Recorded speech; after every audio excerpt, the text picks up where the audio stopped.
안녕하세요. 수민이었습니다. 에, 일부에서 저희가 어떤 LH 관련한 말씀 드렸었는데 이런 얘기를 하고 그다음에 제가 트위터에 이제 또 그런 비슷한 얘기로 대화를 오가다가 유사한 기사가 하나 떠 있더라고요. 이거 오늘 새벽에 올라왔고 아침에 올라온 기사인데 이걸 어떤 분이 한번 읽어보라고 해주셔서 저도 읽어봤습니다. 그랬더니 뭐 제가 말씀드린 거 크게 다르지 않습니다. 다르지 않은데 이제 여기서도 약간 모호한 태도를 취하고는 있습니다. 그래서 여기 좀 더 자세한 내용이 있기 때문에 요걸 소개해 드리는 게 어떨까? 저희 앞에 1부의 보안 차원에서 2부를 이렇게 하는 걸로 하겠습니다. 중앙일보에서 나왔고요. 아내리 논설위원이 간다. 민변 참여연대는 왜 LH 비리 의혹을 폭로했나? 라는 제목으로 나온 기사입니다.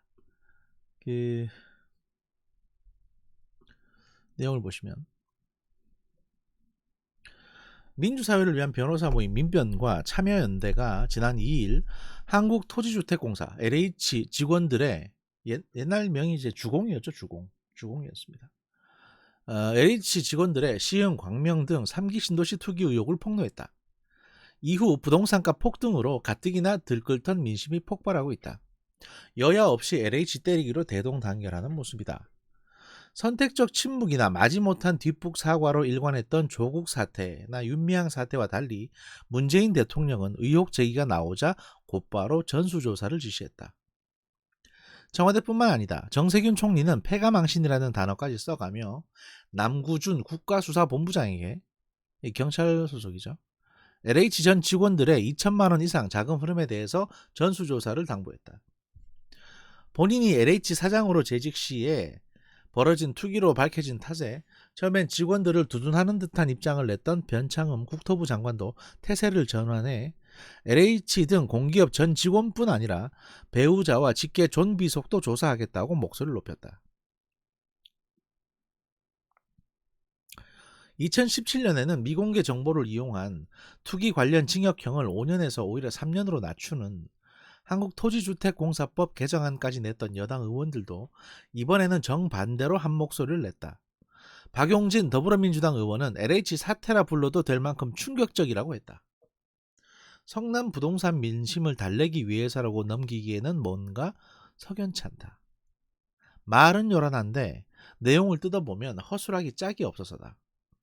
경찰이 주도하고 국토부가 포함된 합동수사본부를 내세워서 이 정권과 각을 세웠던 감사원과 검찰을 배제하는 모양새인 건 둘째치고 조사의 범위를 자꾸만 LH 직원으로 한정하려는 시도가 읽히는 탓이다. 총리실은 아예 이번 조사에서 청와대와 서울시는 뺀다고 명시적으로 밝히기까지 했다. 2005년 2기 신도시 투기 의혹을 수사했던 윤석열 전 검찰총장은 검찰을 떠나면서 LH 직원을 전수조사할 게 아니라 돈 되는 땅을 전수조사하고 매입 자금을 따라가야 한다. 거래 토지의 매입 자금원 추적을 통해 실소유주를 밝혀야 한다고 구체적인 수사 기법까지 이야기했다.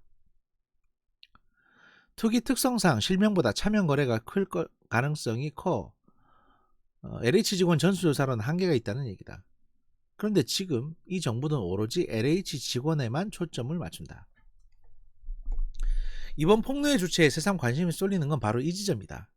당, 정, 청 모두 화들짝 놀라 투기를 기정사실화 하면서도 뭔가 숨기는 것 같은 인상을 주는 건 무슨 까닭일까? 더욱 중요한 건 문재인 정부가 들어선 이후 집요하게 부동산 문제를 제기해온 경실련이나 야당이 아니라 문 정부 내내 요직을 차지하며 부동산을 비롯해 주요 정책을 쥐락펴락했던 두 단체가 어쩌다가 폭로의 주체가 된 걸까? 일각에서는 이번 LH 폭로를 피라미 꼬리 자르기용이라거나 특정 대선 주자 캠프의 공작설을 제기한다. 이재명 공작설을 말하는 겁니다. 이런 주장에는 두 단체 폭로를 주도한 두 변호사의 성향이 작용한다. 세간의 의혹을 쫓아봤다.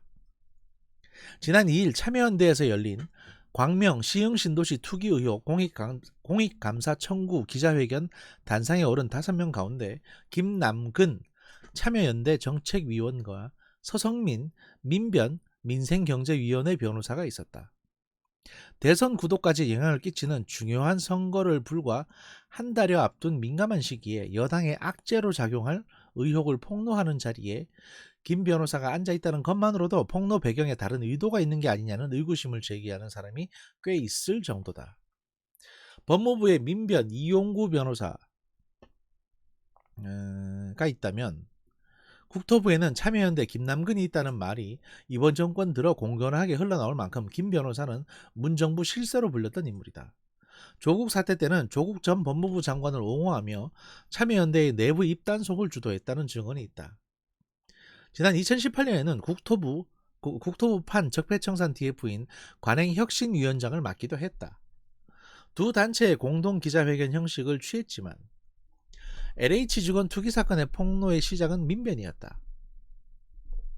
서 변호사는 신도시 선정 발표 날 익명의 제보가 들어왔고 현장에 가보니 실제로 나무가 촘촘히 심겨 있었고 제보받은 필지 소유자를 LH 홈페이지에서 검색해보니 일체에 쉽게 밝혀낼 수 있었다고 했다. 주변으로 조사를 넓히니 거래수는 적은데도 12필지가 확인됐고 이때부터 참여연대와 공조했다고 한다. 그런데 이런 설명에 의문을 제기하는 사람이 적지 않다. 참여연대 출신으로 이른바 조국 흑서를 썼던 김경률 회계사도 그중 하나다. 그는 참여연대에 있을 때 재산 검증 작업을 많이 했는데 이게 하루 이틀 만에 밝혀질 만큼 쉬운 일이 아니다 하면서 제보의 출처가 미심쩍다고 했다. 일각에선 한 개인이 아니라 관련 서류를 다 들여다볼 수 있는 기관에서 서류를 통째로 넘긴 게 아니냐는 의문을 제기하기도 한다. 국토부나 경기주택도시공사가 이런 자료를 갖고 있다. 경기주택도시공사는 경기도 산하기관이죠. 이런 세간의 소문을 물었더니 서 변호사는 나를 콕 집어 시흥에 내 변호사 사무실로 전화가 왔고 제보 내용이 쉽게 확인돼서 다시 제보자와 통화하지도 않았다며 굳이 누구인지 확인할 필요를 못 느꼈기에 나 역시 궁금하지만 누구인지 이름도 모르고 소속도 모르고 전화번호만 갖고 있다고 했다. 제보자에 대해서 말입니다. 김 변호사는 앞서 라디오 인터뷰에서 공익 제보자를 보호해야 하므로 밝히기 곤란하다고 했지만 정작 제보를 받은 서 변호사는 제보자가 누구인지도 모른다고 밝힌 것이다. 통상 평소에 비슷한 문제를 제기해왔던 단체 인물이거나 사적 신뢰를 쌓은 관계에서 제보가 이뤄진다는 점을 고려할 때 이런 익명 제보는 매우 이례적이다. 이례적인 점은 하나 더 있다. 이렇게 폭발력이 큰 사안을 폭로해 놓고선 두 사람 모두 드러난 LH 직원들의 실명조사, 그것도 자체 조사를 고집한다는 점이다. 그러면서 두 단체 모두 공식적인 정부 합동조사단 참여 요구를 거절했다. 서 변호사는 차명거래 의혹이 당연히 제기될 수 있는데 지금 중요한 건 공직자가 실명으로 거래해온 걸 밝히는 것이라며 차명조사 운운하는 건 실명투기 논점을 흐리는 것이라고 주장했다. 김 변호사 역시 앞선 라디오 인터뷰에서 감사원 감사 전에 LH가 국토부가 자체 감사를 해야 한다고 주장했다. 그러면서도 변창흠 국토부 장관 책임론에는 두둔하는 모습을 보였다.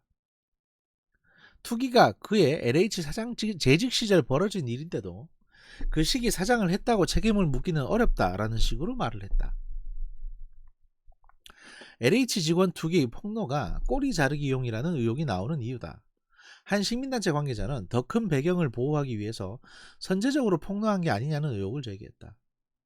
전혀 상반되는 의혹도 나온다. 정권 비호 차원이 아니라 거꾸로 여권의 유력 대선 주자가 유리한 고지를 선점하기 위한 공작일 가능성이 있다는 주장이다. 그러나 해당 주자로 지목된 측에서는 공작설은 금시초문이라며 의혹을 모두 부인했다. 이재명 씨입니다. SNS 등에서 이런 의혹이 떠도는 데는 서 변호사의 경력과도 관련이 있어 보인다. 그는 이재명 씨와 관련한 가짜뉴스 대책단 단장을 맡은 적이 있다. 김 변호사 역시 2019년 재판을 받던 이재명 씨의 대책위에 이름을 올리고 법원에 탄원서를 냈다. 최근에는 정책 협업도 활발하게 하고 있다. 이게 기본주택 관련이죠. LH 직원 투기 의혹 폭로가 겉으로 보이는 것처럼 공기업의 부도덕한 투기 비리가 본질이 아닐 수도 있다는 얘기가 나오는 이유다. 문재인 정부의 부동산 정책을 줄곧 강하게 비판해온 김원동 경실련 부동산 건설 개혁운동 본부장도 비슷한 얘기를 한다. 그는 정책 내용만 보면 문재인 정부는 부동산 값을 떨어뜨릴 생각은 그냥 오히려 서울 주택도시공사와 이제 LH를 통해 바가지 분양으로 집값을 일부러 올려서 수조 원대의 부당이익을 챙겼다며 공기업이 들여놓고 폭리를 취하고 이 과정에서 유력 인사들이 사전 정보로 막대한 이익을 챙기고도 아무 탈 없는 걸 현장에서 봐온 직원들이 내가 산 땅 정도는 표도 안 날 것이라는 생각에 벌인 일일 가능성이 크다고 말했다.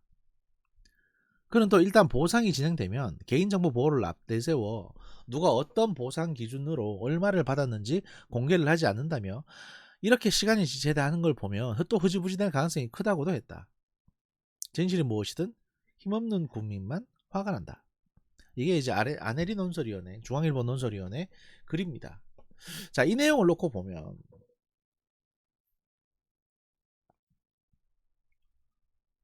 일단 두 가지 얘기가 나오는 거죠. 첫 번째는 이게 정권 말에 크게 한번 터질 건데 그 전에 미리 김 빼는 차원에서 LH 직원들이 이렇게 했다라고 해서 터트려서 한번 시끄럽게 만들고 그 다음에 수사하고 이래서 한번 해결해 버리면 그 다음에 이 LH 관련 비리에 정치인 누가 연루됐네라는 얘기가 나오더라도 그 휘발성이 그만큼 폭발력이 그만큼 덜하다는 거죠. 한번 김 빼기가 되는 거니까. 그렇잖아요. 그래서 그렇게 한 거 아니냐 라는 얘기가 나옵니다. 첫 번째. 두 번째는 이제 이재명 씨 얘기인데 전 사실 그 첫 번째도 그렇고 사실 두 번째도 그렇고 꼭 이렇게 그러니까 차기 대선하고 가장 직결되는 그 서울시장 선거를 앞두고 지금 꼭 이렇게 해야 되냐라는 게 좀 의문이에요. 그러니까 이제 무슨 얘기냐면 아까도 말씀드렸는데 만약에 이재명 씨가 이걸 했다 칩시다. 그러면 이재명 씨 입장에서 가장 유리한 선택은 서울시장 선거 끝나고 나서 터뜨리는 겁니다. 어차피 자기 대통령 후보 경선을 하려면 시간 좀 있고 그 다음에 서울시장에서 만약에 뭐 민주당이 대승을 하든 민주당이 참패를 하든 일단 그때 터뜨리면 그때부터 그 오롯이 자기가 중심이 될 수 있거든요. 자기 경쟁자들 쳐내면서.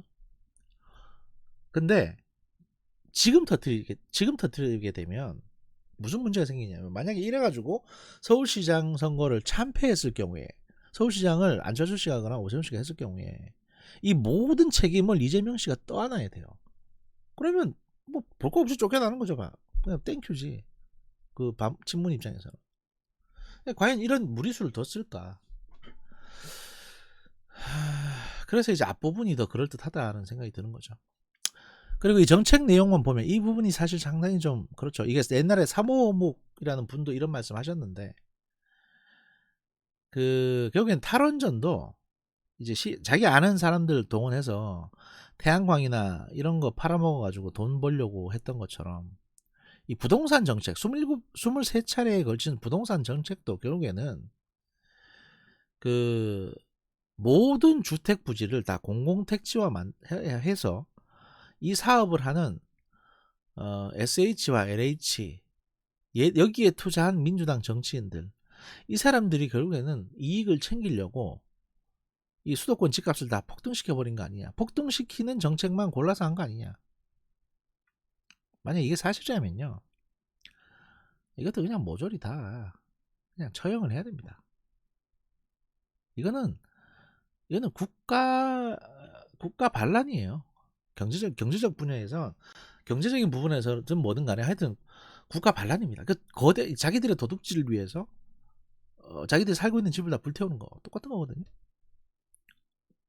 그냥 돼지저금통 하나 털자고 집에 물 주는 겁니다.